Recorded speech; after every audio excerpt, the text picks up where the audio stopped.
ketika mereka melakukan pengaduan masyarakat atau Dumas, mestinya mereka juga punya bukti-bukti yang valid.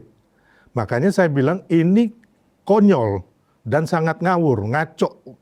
Orang tidak punya bukti, tapi akhirnya menggugat, menuduh ijazah orang palsu, ijazah Pak Jokowi palsu. Menurut saya sebagai ya kawan juga istilahnya ke Roy Suryo CS, ya hadapin aja kasusmu, fokus gitu loh.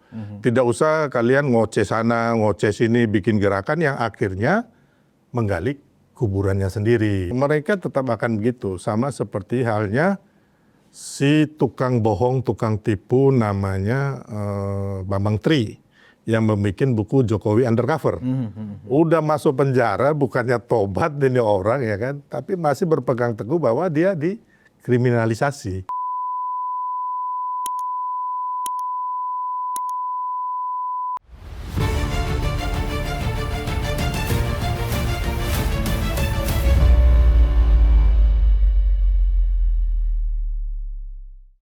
Hai, penonton Ruang Konsensus Unpacking Indonesia dimanapun Anda berada. Salam sejahtera dan Assalamualaikum warahmatullahi wabarakatuh. Jadi saya dulu kan salam sejahtera, kita semuanya salam sejahtera. Dan tetap kita awali dengan Assalamualaikum, karena Assalamualaikum sudah menjadi milik nasional. Nah, penonton Ruang Konsensus, yang namanya demokrasi itu memang selalu identik dengan keriuhan. Karena demokrasi itu kan semua orang boleh berbicara. Kalau semua orang boleh berbicara berarti riuh. Tetapi ada riuh yang dibuat-buat, ada riuh yang dicari-cari. Sehingga akhirnya menimbulkan kegaduhan. Demokrasi bukan berarti gaduh. Nah, kasus ijazah palsu yang sengaja digaduhkan oleh sekelompok orang masih menjadi top priority pemberitaan hingga saat ini, bahkan mengalahkan program-program strategis nasional yang sedang dikerjakan oleh pemerintah.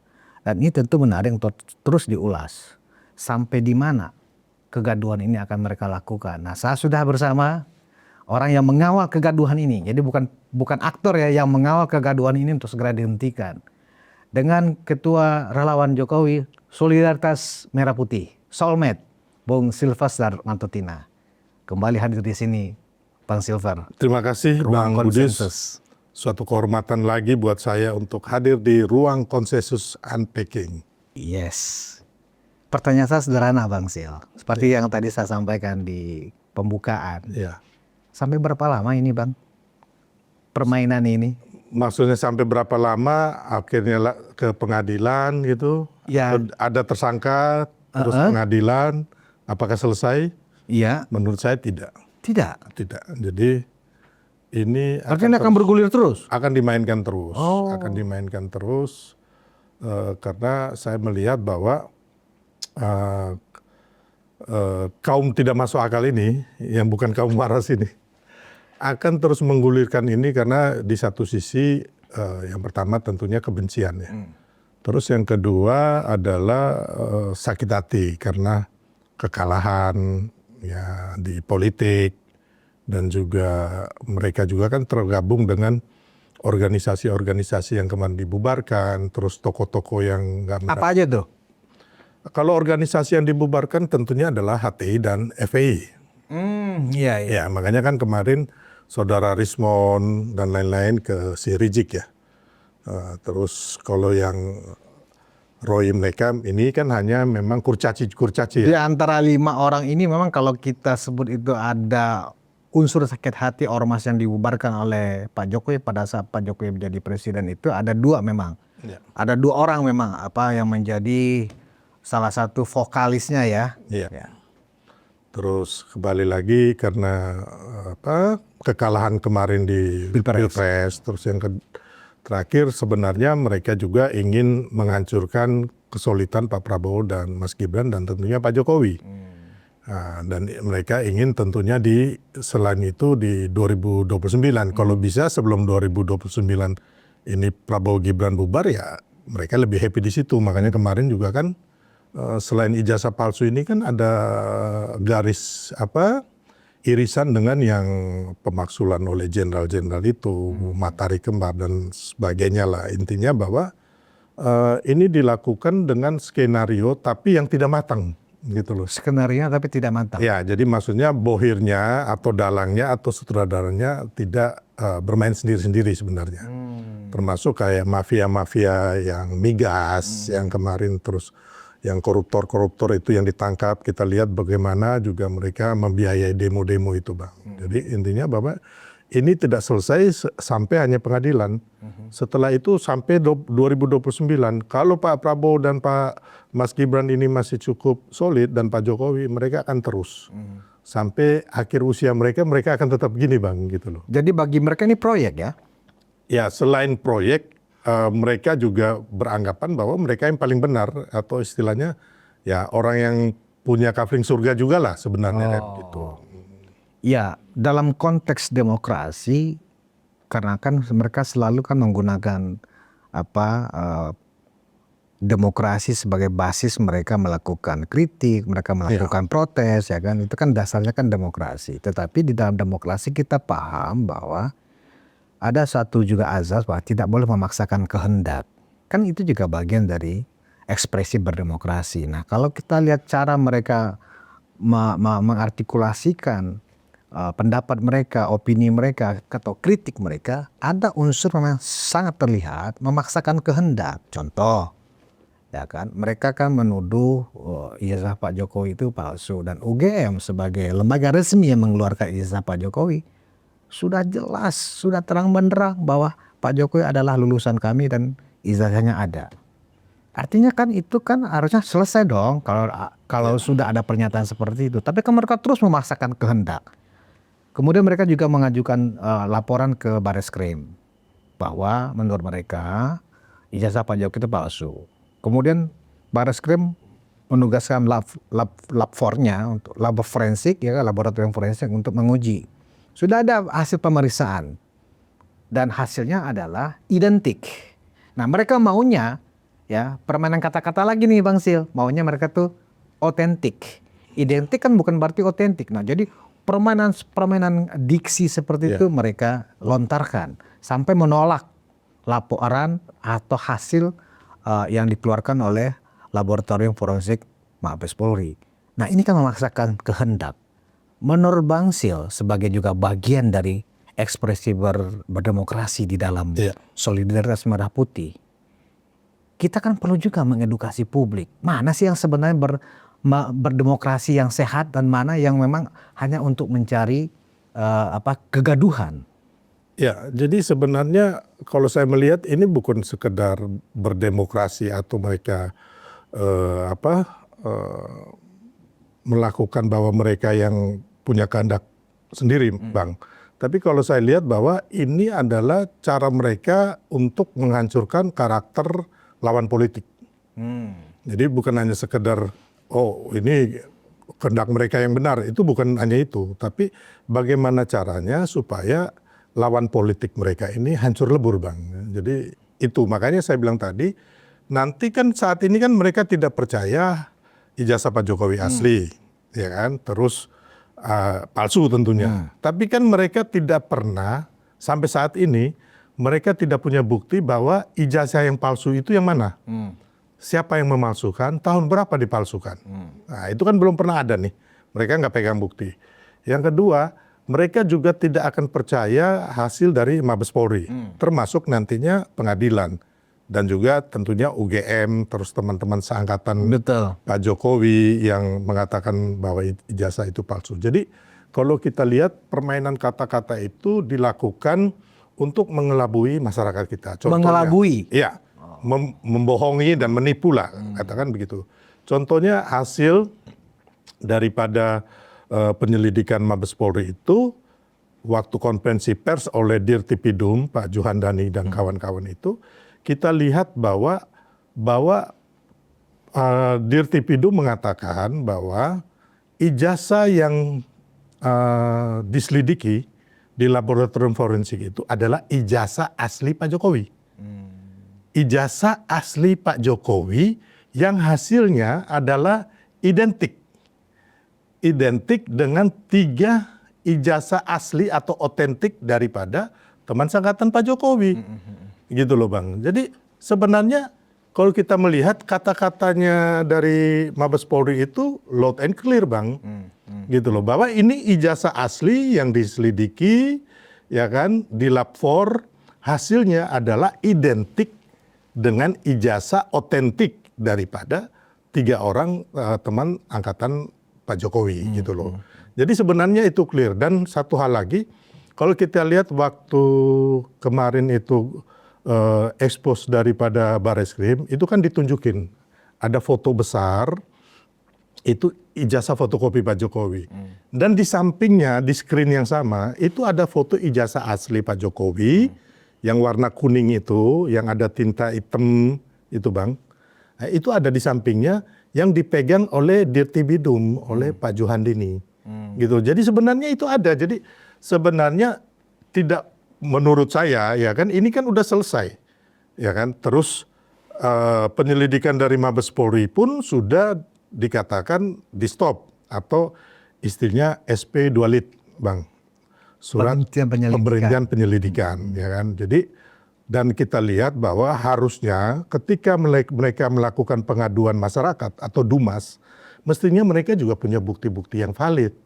Makanya saya bilang ini konyol dan sangat ngawur, ngaco. Orang tidak punya bukti, tapi akhirnya menggugat, menuduh ijazah orang palsu, ijazah Pak Jokowi palsu. Sedangkan ijazah yang asli itu ada dipegang oleh Pak Jokowi kan. Setelah itu diserahkan ijazah yang asli kan di Barreskrim.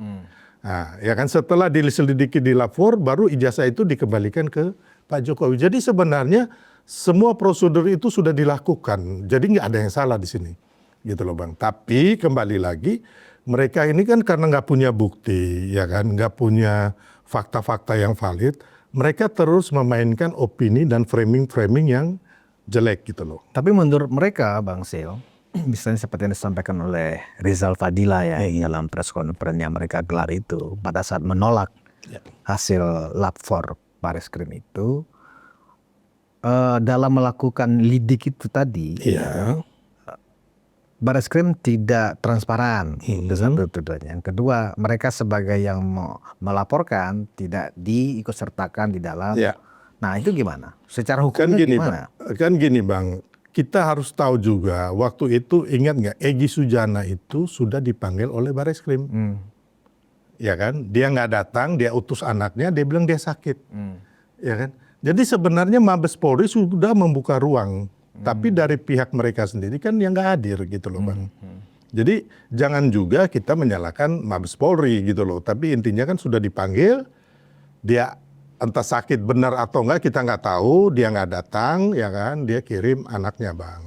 Sebelum gelar konferensi pers dari Mabes Polri itu. Memang sudah ada pemanggilan. Sudah ada pemanggilan dong gitu loh. Berarti mungkin mereka maunya, ya kan tadi ya bahasa saya kan mereka memaksakan kehendak ya kan gitu loh. Nah, ketika Egy dipanggil itu karena memang sakit, harusnya kenapa kami nggak dipanggil? Loh kan Egy kan jadi kuasanya dari mereka. Oh, itu nggak bisa diwakilkan ke mereka ya? Bisa dong, siapa bilang tidak? Ya kan, ya dipanggil ya datang aja gitu loh. Kecuali ya kan kayak Roy Suryo ini kan tidak berkompeten di situ. Ya kan, kayak Roy Suryo, Abraham Samad, Refli Harun, itu kan mereka bukan pendumas, bukan yang mengadukan itu. Yang mengadukan adalah Egy Sujana bersama Rizal Fadila gitu loh. Toh yang sudah dipanggil kan Egy Sujana gitu loh. Kenapa nggak hadir? Terus sekarang menyalahkan Mabes Polri gitu loh. Terus yang ijazah yang fotokopi ditampilkan, terus ijazah yang asli juga sudah ditampilkan, dipegang oleh Pak Juhandini, Bang. Nah, ini kan sebenarnya presiden yang nggak bagus, Bang Sil. Ketika mereka mengatasnamakan sekelompok orang lah yang menamakan civil society, ya, melakukan semacam tanda kutip pembangkangan terhadap institusi resmi negara. Ini kan negara ini, UGM itu negara. Lapor Barreskrim Polri juga itu negara yang sudah menjalankan sesuai protap, SOP, dan itu kan lembaga profesional. Mereka tetap tidak menerima hasil itu. Ya, nggak akan menerima, Bang. Jadi gini, berarti kan mereka pembangkangan terhadap institusi negara. Kenapa kita harus peduli juga kalau begitu? Kenapa nggak Mabes Polri juga diam? Berhadapan dengan kurcaci-kurcaci, Bang. Kalau aku lihat ini kurcaci-kurcaci ini yang memang otaknya udah somplak juga. Karena gini, kita lihat bahwa untuk ijazah palsu Pak Jokowi yang dituduhkan mereka, itu sudah pernah dilakukan gugatan di 3 tempat, yaitu di Pengadilan Solo, Pengadilan Jakarta Pusat, dan PT UN. Nah, 2 pengadilan ini putusan hakimnya dikatakan NO, Bang. Ditolak. Yang satunya kalau nggak salah yang di Petun itu mereka mencabut sendiri. Jadi sebenarnya sudah ada kejadian, Bang. Gitu loh. Bahkan kita melihat lagi si Bambang Tri dan juga si Gus Nur kan sudah dipenjara, Bang. Betul. Karena kasus tuduhan atas ijazah palsu yang mana mereka hanya menuduh, mereka nggak punya bukti. Gitu loh, Bang. Jadi sebenarnya ini kan sudah terjadi, makanya saya bilang hasil akhirnya, Bang, walaupun nanti di pengadilan atau nanti ada tersangka ya kan yang laporan Pak Jokowi di Polda Metro, mereka akan mengatakan ini kriminalisasi. Kriminalisasi. Dan itu sudah ditiupkan dari sekarang. Iya, karena mereka pasti akan bermain playing victim, Bang, di sini, Bang. Makanya saya bilang tadi, sekarang ini kan mereka mainkan bahwa terjadi kriminalisasi. Tapi kalau kita melihat kriminalisasi ini yang mana? Contoh, maksud saya gini, ini kan mereka melakukan dumas, ya kan? Terus udah di stop, Bang. Ya. Terus yang di Mabes Polri udah di stop. Sekarang kan kita ngomong yang di Polda Metro, yang kata mereka dikriminalisasi nih. Iya. Ya kan? Nah, di Polda Metro, Bang, ini penyelidikan juga baru klarifikasi, Bang. Gitu loh. Terus pasal-pasal juga belum diterapkan. Tersangka belum gelar perkara, nanti habis gelar perkara terus penyidikan baru ada tersangka. Ya. Ini belum ada semua. Dari mana unsur kriminalisasinya? Nah, itu makanya makanya otak mereka ini menurut saya udah nggak waras, Bang. Nggak seperti orang otak-otak waras yang tahu prosedur hukumnya bagaimana gitu. Problemnya begini, Bang Sil. Mereka ini entah karena mereka memainkan peran ya. Ya. Kan kalau orang memainkan peran itu kan kayak aktor ya. Ya. Misalnya saya sebagai aktor, Anda perannya adalah sebagai orang gila, kan gitu. Ya. Jadi ketika kita melabelkan ke mereka itu sebagai orang tidak waras, mereka nggak terganggu, Bang. Iya, dan bukan mereka Gitu lah. bukan hanya mereka kita bilang mereka nggak waras, tapi menurut saya mereka kalut dan kalap. Kalut dan kalap. Iya, karena mereka itu, Bang, selama ini Pak Jokowi dibilangin anak gerwani, ya kan, terus kafir lah, segala macam, istrinya, ibunya, anaknya, cucu-cucunya dibilangin jelek-jelek. Pak Jokowi tidak pernah melawan, hanya diem. Dan kali ini mereka kena batunya. Tiba-tiba Pak Jokowi melakukan pelaporan, Bang. Jadi mereka bingung. Selama ini kan mereka berpikir kan hanya mereka ngomong di sosial media, di masyarakat, melakukan demo, terus menghasut orang untuk membuat aksi, bahkan menggeruduk UGM, terus mendatangin rumah Pak Jokowi. Selama ini Pak Jokowi hanya diam. Jadi mereka berpikir nggak ada gerakan apapun. Nah, sekarang dilakukan gerakan Pak Jokowi melakukan pelaporan, mereka bukan yang tadinya waras, agak sadar juga, Bang, bahwa wah ini kalap, ini gimana menghadapi ini. Karena kalau saya lihat orang menuduh, mereka menuduh Pak Jokowi ijazahnya palsu, tapi mereka nggak pernah punya bukti ijazah yang palsu ini, di mana tahun berapa dipalsukan, siapa yang memalsukan, ini kan akan berbalik tuduhan ini menjerat pidananya ke mereka, Bang. Ya kan, ya istilahnya ada pencemaran nama baik, ya kan, fitnah, terus pelanggaran undang-undang ITE dan sebagainya. Nanti kita lihat dari Polda Metro akan mengenakan pasal-pasal apa, Bang. Itu kewenangannya dari Polda Metro, ya kan. Jadi mereka kalau saya lihat tidak siap menghadapi ini, Bang. Makanya akhirnya mereka memframing, membangun narasi yang hanya kalau menurut saya nggak masuk akal gitu loh. Kalau orang-orang yang waras akan tahu bahwa ini mereka udah sangat ketakutan, Bang. Seperti kucing atau tikus yang kena air nih. Udah, Bang. Udah bingung ini. Mau apain? Contohnya ya kan si Roy Suryo setelah pengumuman oleh Mabes Polri, dia mengatakan katanya Refli Harun yang waras bahwa ini baru permulaan. Kan lucu seorang Refli Harun yang katanya pakar hukum, masa nggak ngerti bahwa ini udah di stop. Terus kamu mau ke pengadilan mana? Sedangkan pengadilan yang di Sleman sama di Solo tidak ada sangkut pautnya dengan Dumas yang di Mabes Polri. Jadi kembali lagi ya Roy Suryo dan Refli Harun, kalian belajar lagi lah hukumnya gitu loh. Jangan kok tiba-tiba disangkutkan Dumas di Mabes Polri ini nantinya ke pengadilan, ini udah di stop. Nggak akan masuk pengadilan, Bang. Yang akan masuk pengadilan itu sekarang berjalan dua. Ya kan, yang di Boyolali, di Solo sama Sleman. Dan saya berkeyakinan besar bahwa kalau Pak Jokowi tidak mencabut, Bang, ya pelaporan ini akan jalan terus sampai pengadilan. Karena kemarin saya baru dua hari lalu, saya ke Solo ketemu Pak Jokowi, kebetulan ada acara kawinan ajudannya Mas Gibran. Pak Jokowi bilang akan terus. Akan terus sampai ke pengadilan gitu. Nah, ini menarik nih, kalau Pak Jokowi yang selama ini dikenal oleh publik itu pemaaf ya, sabar gitu loh, mengatakan akan terus. Nah, bayangan saya begini, Bang Sil, itu nanti akan sidang ya, kan ini kan pidana kan, laporan Pak Jokowi ini kan undang-undang ITE, pencemaran nama baik. Versinya mereka, Roy Suryo, Rismon, Tifa, ya kan, mereka akan siap membuktikan di depan Pak Jokowi sendiri nanti di pengadilan bahwa mereka benar. Jadi sudah ada cywar juga ini Bang Sil gitu. Nah, apakah ruangan sidang itu nanti ya kan akan menjadi semacam olok-olok bagi mereka ketika Pak Jokowi bersaksi?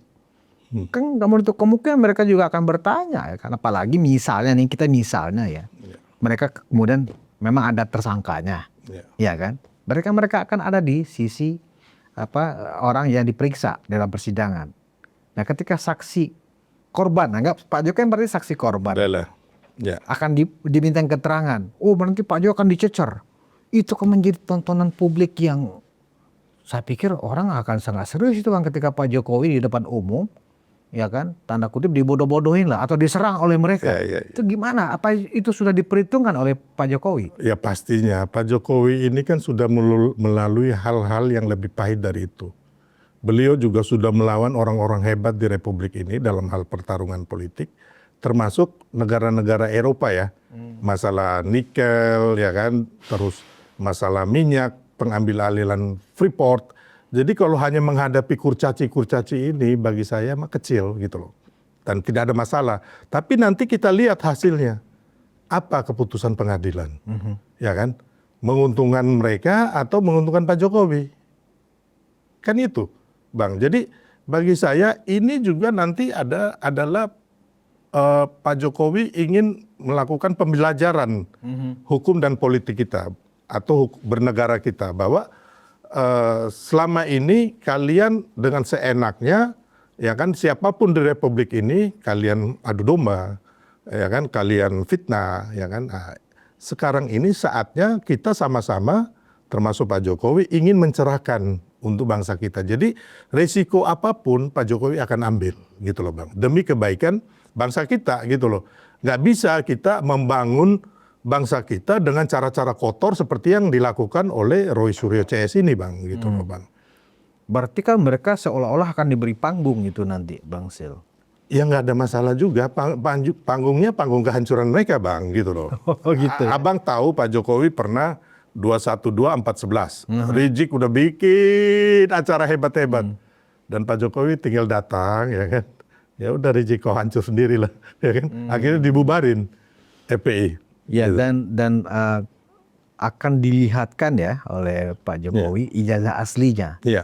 Nah, ketika diperlihatkan itulah saya pikir awal dari mereka akan olok-olok lah. Kalau bahasa sih pasti akan diolok-olok lah.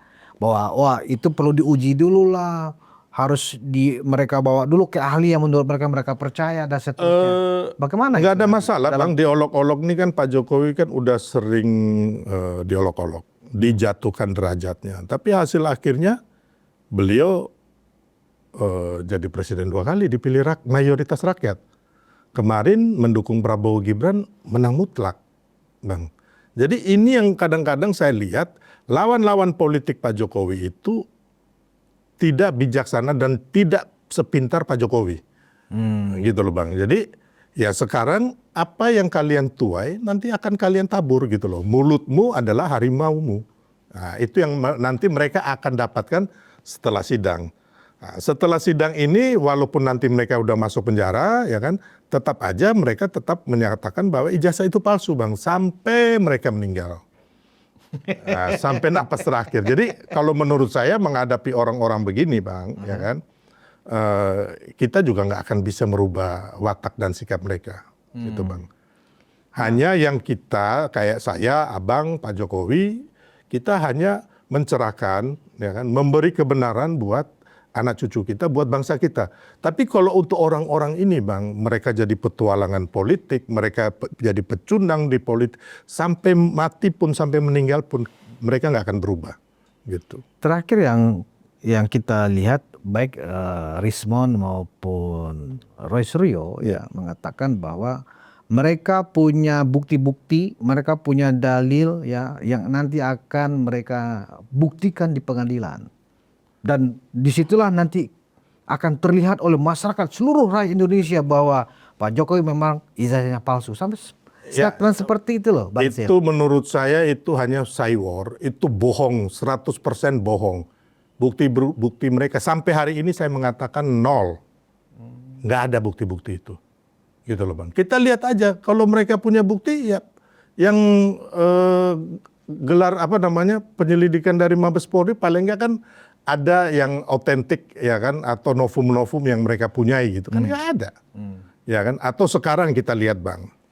Gugatan di PN Solo dan juga gugatan di PN Sleman. Abang tahu nggak Bang? Selain mereka nggak punya apa namanya istilahnya mereka nggak punya kekuatan dan bukti-bukti ya kan terus mereka ke sidang itu lemah sekali Bang, nggak punya persiapan yang matang dan harus kita lihat Bang sudah tiga kali gugatan itu gagal semua gitu loh. Jadi mau bukti apa lagi gitu loh. Sekarang ini kan saya dari awal tuh sama sekali nggak yakin Roy Suryo ini punya bukti-bukti yang valid dan akurat untuk dia bisa membuktikan bahwa ijazah ini palsu. Sama sekali nol Bang, 0%. Bukan lagi ada 1% case, nol gitu loh Bang. Ya kan, apalagi yang saya bilang tadi sudah terbukti 2 kali NO ya kan di pengadilan. Kalau nggak salah Jakarta Pusat dan Pengadilan Solo, 1 cabut gugatan di Petun. Nah, kalau kita lihat lagi nanti yang di Solo sama Sleman, mereka juga nggak punya legal standing Bang. Dan nggak punya bukti-bukti valid untuk maju ke pengadilan. Dan saya bukan peramal, bukan Tuhan, melihat konstruksi hukum yang ada, kemungkinan besar ini pun akan ditolak. Sama seperti hasilnya dengan di Mabes Polri. Yang akan berjalan ini Bang adalah proses pelaporan Pak Jokowi di Polda Metro. Pencemaran nama baik. Ya pencemaran nama baik, fitnah, terus pelanggaran undang-undang ITE dan sebagainya. Itu nanti penyidik Polda yang akan menggali. Karena kembali lagi Bang, ini sudah benar-benar menurut hukum apabila seseorang itu menuduh orang lain, ijazah palsu ke, koruptor ke, pencuri ke, dia harus punya bukti pengadilan dulu menyatakan bahwa oh ijazah ini palsu, ya kan? Atau memang dia maling atau dia koruptor. Kalau enggak kita yang ngomong ini kita yang akan terjerat pidananya, ya kan? Nah, itu langsung otomatis seperti otomatis, itu ya? Bang. Ini hukum Bang, nggak ada intervensi dari Kapolri ke, terus dari Presiden ke, dari nggak bisa. Ini kita ngomong fakta hukum, gitu loh. Makanya kemarin Roy Suryo bilang saya, loh, abang emang Kapolri bisa menghentikan? Dia pernah ngomong saya, Kapolri menghentikan persidangan. Saya bilang Anda ini nalarnya keliru banget, gitu loh. Kapolri nggak bisa menghentikan proses persidangan. Yang menentukan proses persidangan itu, hai Roy Suryo, itu adalah hakim ketua pengadilan, gitu loh. Bukan Kapolri gitu loh. Karena saya bilang bahwa ini kemungkinan yang di Solo dan di gugatan di Solo dan di Sleman itu kemungkinan akan ditolak. Terus dia dengan bodohnya dia bilang saya itu Kapolri yang bisa menghentikan persidangan. Makanya saya bilang ini masalah hukum cetek sekali mereka ini Bang. Dan bukan hanya cetek Bang, aku lihat bahwa mereka tidak punya bukti-bukti atau fakta-fakta hukumnya. Itu persoalannya. Ya. Nah, jadi selama ini mereka hanya menarasikan, membuat opini, memframing yang jahat-jahat, tapi Pak Jokowi tidak pernah melapor. Ketika Pak Jokowi melapor ini, sekarang ini mereka kalang kabut. Bang, panik gitu loh Bang. Makanya mereka membangun lagi narasi yang menurut saya tambah bikin konyol. Tambah akhirnya mereka menggali kuburnya sendiri gitu loh. Tentang pelaporan Pak Jokowi ke Polda Metro Jaya, Bang Sylvester. Kira-kira dalil yang disampaikan oleh Pak Jokowi bahwa memang beliau sudah memiliki bukti-bukti ada pencemaran nama baik, fitnah, ya kan? Itu yang harus dibuktikan berarti di pengadilan nanti dalam kaitan ya, mungkin nggak hanya kaitannya ke ijazah palsu ya, pernyataan-pernyataan mereka sebelumnya ya kan, yang menghina, merendahkan, itu yang akan dibahas sebenarnya. Makanya sekarang ini kita lihat Bang, Refli Harun udah menarik diri kan. Udah hati-hati nih ngomong. Abraham Samad udah menarik diri. Refli Harun udah nggak mau mengatakan bahwa dia pendukung Roy Surya, pendukung ijazah palsu. Udah mulai karena mereka udah paham nih, ini kena semua ini Bang, nggak ada obat, nggak ada ampun. Gini, asli Bang, tanpa mendalui Tuhan dan kita juga bukan seorang peramal, berdasarkan konstruksi hukum dan fakta-fakta hukum, mereka pasti terjerat Bang, gitu loh. 99,9% itu akan terjerat. Dan memang saat ini menuju ke persidangan masih agak lama ya? Iya, masih lama. Masih dalam tahap klarifikasi. Iya. Setelah klarifikasi baru tahap penyelidikan. Iya, gelar perkara. Gelar perkara baru penyidikan. Penyidikan. Nah, itulah nanti akan terlihat siapa yang sebagai tersangka, yang memenuhi unsur-unsur. Ya, jadi menurut saya sebagai ya kawan juga istilahnya ke Roy Suryo CS, ya hadapin aja kasusmu, fokus gitu loh. Tidak usah kalian ngoceh sana, ngoceh sini, bikin gerakan yang akhirnya menggali kuburannya sendiri gitu loh Bang. Karena ini aja Bang, udah jelas kuburannya udah ada nih Bang, tinggal diisi orangnya gitu loh. Tapi saya lihat mereka ini sakti-sakti juga Bang sih. Oh iya, karena sakti dalam arti begini Bang. Kan apa yang dilaporkan oleh Pak Jokowi lewat kuasa hukumnya itu kan sudah jelas ya. Jadi ada bukti, dokumen ya, potongan foto dan seterusnya yang dokumen-dokumennya lengkap tentunya tentang fitnah dan pencemaran nama baik. Apakah mereka begitu tangguh untuk menyangkal bahwa itu bukan fitnah, bahwa itu bukan pencemaran nama baik? Jadi gini Bang, mereka tangguh, merasa diri benar, terus di belakang bohirnya ini mengatakan ya udah ada apa-apa nanti kami backup. Oh. Besok mereka akan hanya dijadikan kambing hitam, gitu loh Bang, oleh bohir-bohirnya Bang. Ini kan maju tak gentar membela yang bayar. Nah, ini saya dengan beberapa narsum saya di sini memang selalu menanyakan siapa sih Bang Sil kalau kita bicara bohir ya. Bohir itu kan berarti yang bayar. Ini kan request. Kebetulan mereka diperankan sebagai aktor panggung depan. Mereka punya kepentingan juga, ya toh. Menurut Bang Sil ya, daripada kita nggak butuh nama, kira-kira teridentifikasi bohir ini siapa ya? Ya kalau nggak boleh sebut nama ya memang nggak boleh karena kita jadi menuduh ya toh. Ya kalau yang mereka ini kan kurcaci ini Roy Suryo, Tifa, terus Rismon, Rizik ya kan. Ya ini boleh kita ngomong Pak. Ini kan ya pion-pion depan aja, tapi di belakangnya mereka tentunya orang yang punya kepentingan untuk kalau bisa berkuasa kembali ya kan. Kalau bisa mereka punya apa? Mereka berkuasa kembali. Berarti bohirnya ini adalah orang yang pernah berkuasa. Iya. Oh. Orang yang pernah berkuasa rata-rata Bang. Yang punya duit. Oh. Yang bisa mengatur ini apa bisnis-bisnis gelap gitu loh. Ya kan. Nah, jadi kumpulannya apa kepentingan mereka kalau memang Bang Sil mengidentifikasi bohir ini adalah mereka ingin berkuasa kembali kan itu ya. Saya pikir tuh itu saya pegang tuh omongan itu. Yang ingin berkuasa kembali kan begitu ya. Berarti mereka pernah berkuasa. kalau begitu, apa kepentingannya? Kan Pak Jokowi juga sudah selesai. Ya kepentingannya kan mereka nggak mau Pak Prabowo dan Mas Gibran ini sukses, Bang. Berarti Di sebenarnya 2029. mereka musuh negara dong kalau begitu. Ya kelihatannya begitu, tapi kan mereka bermainnya di belakang layar. Kan mereka juga sakit hati, Bang. Kemarin jadi orang top di Republik ini terus jatuh, ya kan? Nggak memegang kekuasaan apapun. Sakit, Bang, itu, Bang. Gitu. Susah untuk move on itu yang kayak gitu. Memang kalau kita tarik garisnya ya, kalau kita lihat sebagai kita tracking ya, Ya, misalnya kayak Roy Suryo. Kalau kita tarik, dia dulu dari partai mana sih? Karena kan ya, kelihatan tuh benang merahnya. Oh, Ya. partai ini. ya. Ya kan? Apakah partai ini ya kan ada kepentingan untuk 2029? Nah, disitulah muncul spekulasi. Barangkali begitu ya, Bang Sik. Ya, ada juga ya kan. Terus ada lagi yang kemarin dari yang kalah Pilpres. Ya kan. Terus Ya, ya.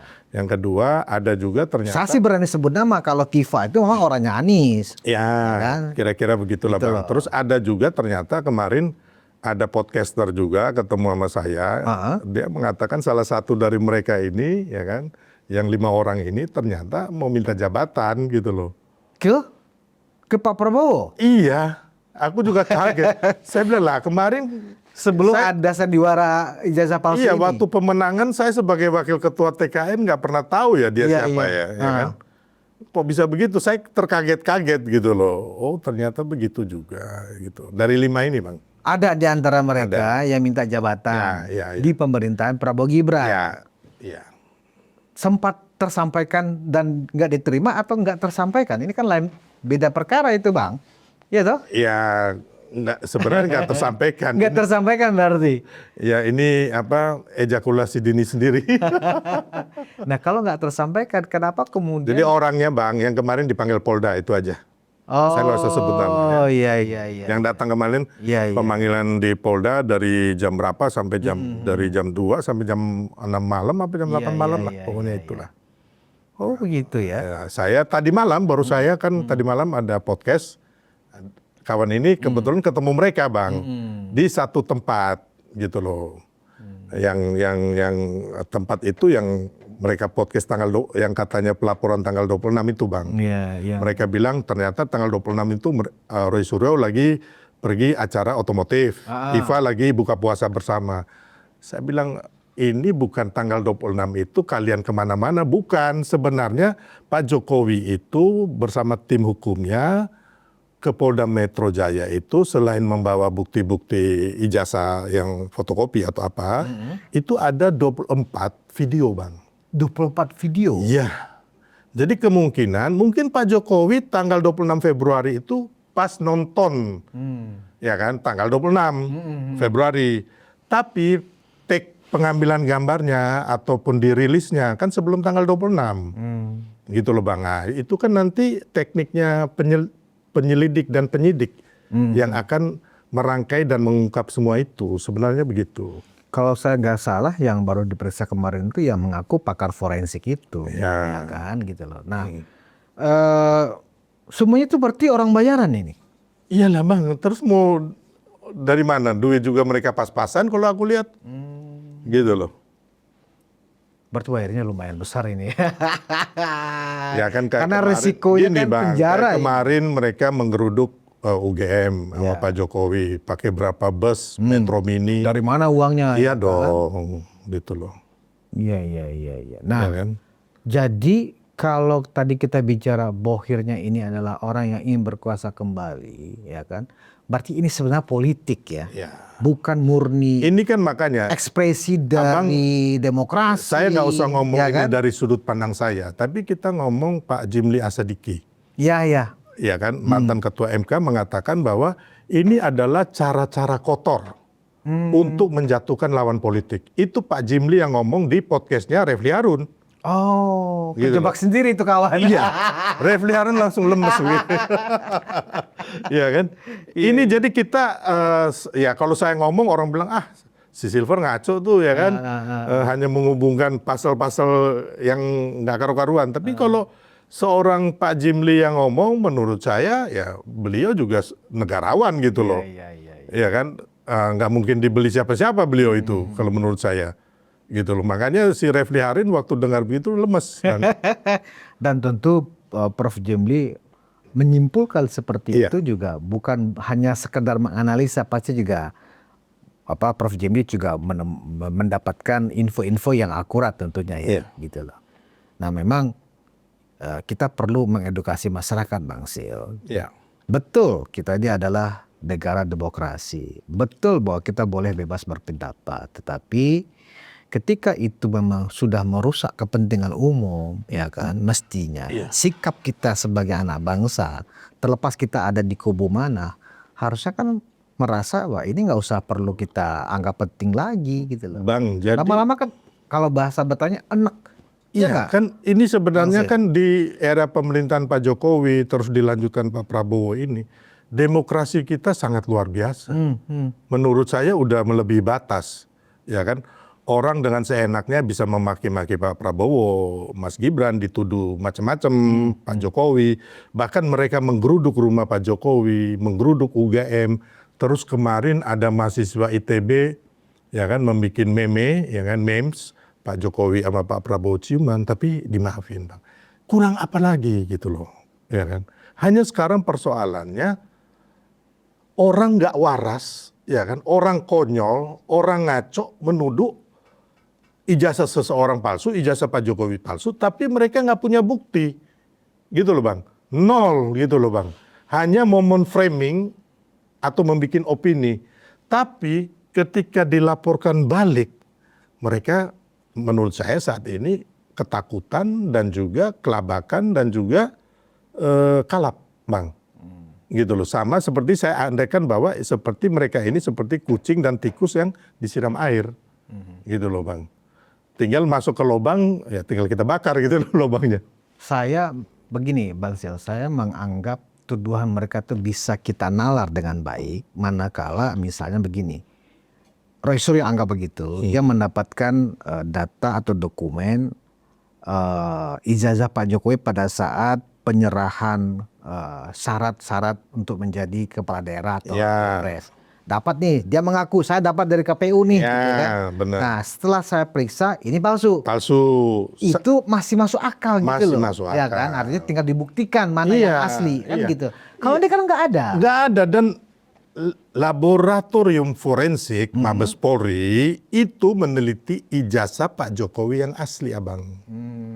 Semuanya lah ya, dia mulai warna kertas, apa segala macam, tanda tangan, tinta semua. Kan? Sudah diselidiki Bang, yang asli, dan hasilnya adalah identik. Saya ulangi lagi, identik dengan ijazah otentik atau Itu bahasa ijazah asli. hukum padahal ya sebenarnya. Iya, kan identik itu maksudnya yang diselidiki dari awal itu, ya kan, Pak Juhandini sebagai Dirtipidum mengatakan yang diselidiki adalah ijazah asli.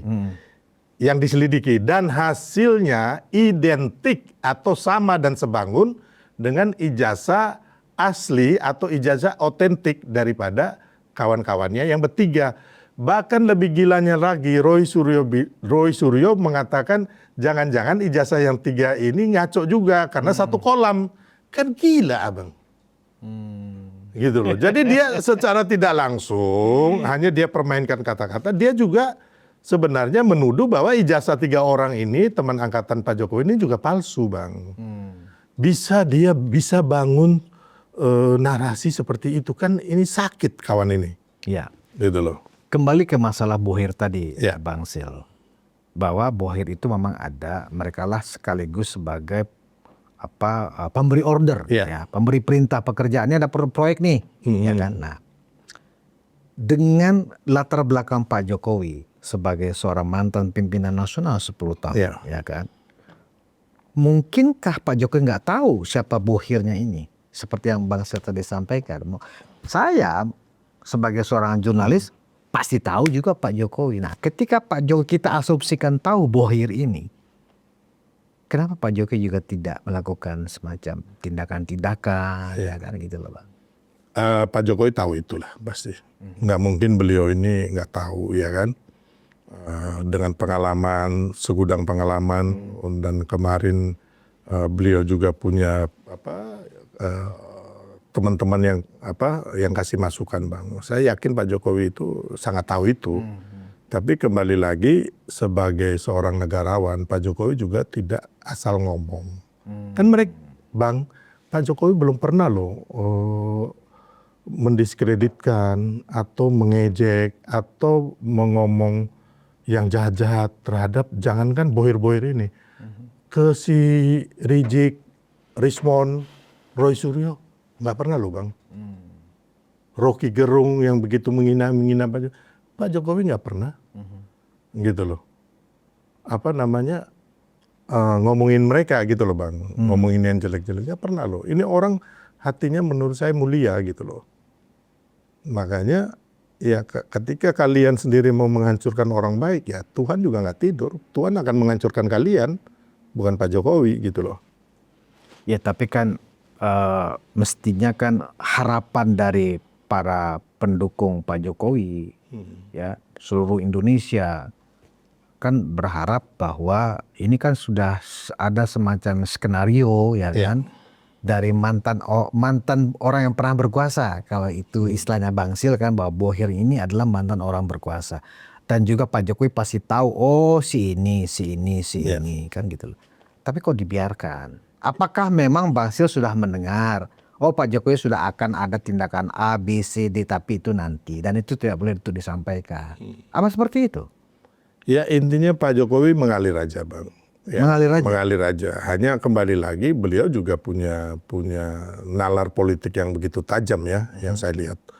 Dan mengenai yang saya bilang mantan-mantan penguasa ini bukan itu aja. Mereka juga mau 2029 orangnya mereka akan naik melawan Prabowo Gibran lah, katakanlah begitu. Bisa juga gitu loh Bang.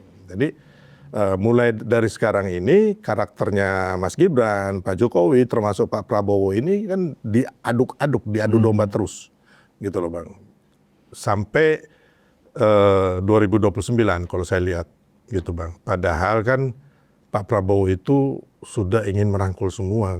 Saya tuh maksudnya ini hatinya besar gitu loh Pak Prabowo, Pak Jokowi mau merangkul semua. Kayak PKS kemarin yang menghancurkan karakter Pak Prabowo, PKB, PDIP, ya kan, Nasdem juga semua dirangkul. Nah, tapi kenapa masih juga kalian kelihatan mau baik sama Pak Prabowo, tapi juga menghancurkan dari belakang gitu loh orang-orang ini. Nah memang Bang Sil ya, politik itu selalu orang banyak mengistilahkan politik itu kotor kan gitu. Nah mungkin realitas seperti ini mencerminkan bahwa politik itu memang kotor ya? Oh enggak, jadi hanya mereka aja Bang. Mereka aja? Mereka aja. Kalau Pak Jokowi, Pak Prabowo, saya yakin tidak. Berarti kan begini, mereka atas nama kepentingan ingin berkuasa kembali, mengorbankan seorang pimpinan nasional yang sudah berkontribusi begitu luar biasa kepada Republik ini, ya kan? Hanya karena menganggap kalau beliau ini nggak di downgrade, tidak dihancurkan reputasinya, ya kan? Kita akan susah, nggak akan mampu kita melawan orang ini, kan seolah-olah begitu asumsinya. Iya, tapi kan gini Bang, harusnya kan mereka juga udah tahu kekalahan kemarin atas Pilpres 2029, terus Pilkada kemarin. Harusnya kan mereka mengambil pembelajaran bahwa ketika kita menghancurkan ataupun mendiskreditkan, memfitnah, ya suara Prabowo Gibran tetap unggul gitu loh. Harusnya itu. Kalau saya jadi politisi itu ya kan lebih baik kita berbahasa bertutur yang positif ya kan. Terus melakukan kehendak rakyat nih ya kan, bantu turun ke rakyat apa. Nah, ini kan yang dilakukan waktu kami di tim kampanye nasional, yang kita lakukan itu kan kita ngomong yang positif. Terus kita turun ke masyarakat, meminta restu masyarakat. Kan itu yang kita lakukan. Nah, mereka karena memang hatinya udah kotor Bang, susah belajar dari itu gitu loh. Gitu. Dan satu lagi yang harus Bang Sil sebagai relawannya juga harus hati-hati begini Bang. Yeah. Mereka berdasarkan data yang mereka miliki ya kan, sudah mengklaim bahwa perjuangan mereka ini telah didukung oleh mayoritas rakyat Indonesia. Kan rakyat yang mana? Mereka menggunakan misalnya menggunakan ukuran-ukuran yaitu parameter jumlah penonton di podcast yang mereka sebagai narasumbernya, di podcast ya atau di televisi yang ada di media sosial yang mereka sebagai narasumber itu selalu dibanjiri oleh viewer atau penonton gitu loh. Sementara ketika kanal-kanal yang membahas tentang program pemerintah, mengkritisi program nggak laku. itu nggak laku. Sehingga dengan realita itu mereka membangun konklusi, membangun kesimpulan. Ketika mereka banyak ditonton, artinya mereka itu ya dianggap atau didukung oleh mayoritas rakyat Indonesia. Gimana tuh? Bang, paling seperti itu, top Bang Sil? pun ditonton 2 juta orang, 3 juta orang. Tapi kan rakyat Indonesia kan hampir 300 juta ya. Ya, jadi kita lihat nggak usah jauh-jauh lah. Sebenarnya kemenangan Prabowo Gibran di Pilpres, Pilkada kemarin itu udah mencerminkan pilihan rakyat. Situasi di rakyat masyarakat tuh begitu. Jadi kalau medsos ini, Bang, ya kan memang kayak apa ya? Kolamnya kalau yang pembenci ya kolamnya podcastnya yang memang menyerang pemerintah, kolamnya di situ memang komentarnya pasti negatif. Sebaik apapun abang atau saya tampil di situ, komentarnya pasti negatif. Karena apa? Kolamnya kolam para pecundang dan ada buzzer-buzzer di situ, Bang. Gitu. Tapi kalau kita melihat sekarang Pak Prabowo turun ke daerah, disambut gempita oleh ribuan ratusan ribu masyarakat. Pak Jokowi turun sampai kemarin terakhir tuh ya kan ke mana ke Karo, Medan. Karo. Sumatera Terus Utara. kemarin Mas Gibran juga ke NTT. Masih lebih banyak itu, Abang. Gitu. Jadi Saya yang salut waktu ada patung Pak Jokowi di Karo itu loh, Bang. Dulu, Iya. wah hebat sekali, dan itu saweran makanya penduduk dan warga itulah loh yang untuk membangun itu. mencerminkan ya kan posisi sebenarnya kan harusnya ada survei yang benar-benar kredibel ya. Tapi kalau melihat dari itu, Bang, saya antara dunia medsos dengan dunia nyata ini berbeda jauh, Abang, gitu. Kami lebih percaya dunia nyata. Makanya waktu kemarin pemenangan kami benar-benar belusukan. Gitu loh, Bang. Ya kan tidak bergantung kayak orang yang ngomongnya ngaco akhirnya bukan dapat mendulang suara, masyarakat antipati. Akhirnya Prabowo Gibran yang unggul gitu loh, Bang.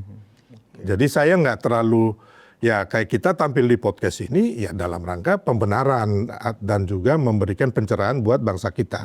Gitu. Jadi intinya bahwa jangan sampai juga mereka lebih banyak juga gitu loh, Bang, membodohi masyarakat kita. Intinya kan itu. Tapi kalau masyarakat yang di daerah-daerah itu, Bang, mayoritas ya lebih suka dengan Pak Prabowo dan Mas Gibran dan Pak Jokowi Ya. dibanding mereka-mereka ini. Terakhir nih, Bang Sylvester. Saya tanya pendapat pribadi Bang Sil ya tentang 5 orang inilah ya. Kan mereka yang head to head menghancurkan ini keluarga Pak Jokowi dan Pak Jokowi sendiri. Roy Suryo, Tifa, Rismon, siapa lagi? Egy Sujana, Rizal Padilla, kan gitu ya. Mereka ini punya kredibilitas nggak sih di mata masyarakat menurut Bang Sil? Fair aja. Nggak ada ya. Nggak punya kredibilitas juga ya. Jadi kita ngomong sama Roy Suryo aja berkali-kali juga dia ngaco kan. Dari latar belakang perjalanan dia kasus-kasus segala macam itu yang ya Panci lah, Stupa Borobudur, terus menyelidiki kasus video porno juga ngaco, berantem di bandara. Jadi menurut saya ya kredibilitasnya ya begitu gitu loh. Walaupun dia pernah jadi mantan menteri, kita harus jujur juga ya. Tapi yang lain-lain juga kayak Egy Sujana kita tahu siapa dia gitu loh. Orang ini kan saya juga berapa kali ketemu Egy Sujana. Hanya ya saya nggak enak aja apa yang dia minta dia bicarakan, Bang, gitu loh. Karena begini Bang Sil, kita kan ingin masyarakat ini kan juga kalau toh ingin memberikan penilaian ya kepada orang-orang ini, tentu kita akan melihat ini orangnya kredibel nggak sih? Iya. Misalnya kayak Roy Suryo, benar nggak sih dia itu seorang pakar, seorang yang punya kemampuan dan ilmu yang mumpuni terkait bidang ini? Masalah Enggak, Bang. sebagai pakar telematika, padahal dia kan sarjana kesehatan masyarakat, Iya. ya kan, hanya ahli komunikasi. Kalau toh dia mengaku pernah sering menjadi saksi ahli dalam kasus-kasus yang terlibat dengan IT. Nah, pemberian gelar dia sebagai pakar telematika itu sahih nggak sih? Ya itu saya nggak tahu, tapi kalau dari kasus ini kan kita lihat kemarin penyelidikan Lab 4 Mabes Polri, termasuk penyelidikan Mabes Polri ke kampus, ke SMA, terus menanyakan puluhan saksi. Ya apa yang mereka bilang mereka punya bukti narasi itu kan nggak dipakai sama sekali. Contohnya yang Rismond bilang hurufnya New Time Roman, ya kan ternyata New Time Roman itu kalau kita gampang-gampang buka di Google udah digunakan tahun 1932, ya kan oleh majalah Times di London gitu loh. Sedangkan dia bilang kan tahun 85 belum ada. Nah, itu aja satu udah kepakaran mereka kita buang jauh-jauh Bang. Terus yang kedua Roy Suryo bilang bahwa ijazah Pak Jokowi itu pakai kacamata dan itu fotonya Dumatno yang lahir tahun 1977 Bang. Iya.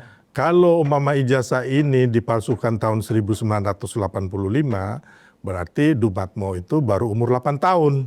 Anak umur 8 tahun ya kan, fotonya itu pakai kacamata dan orang dewasa gitu loh Bang.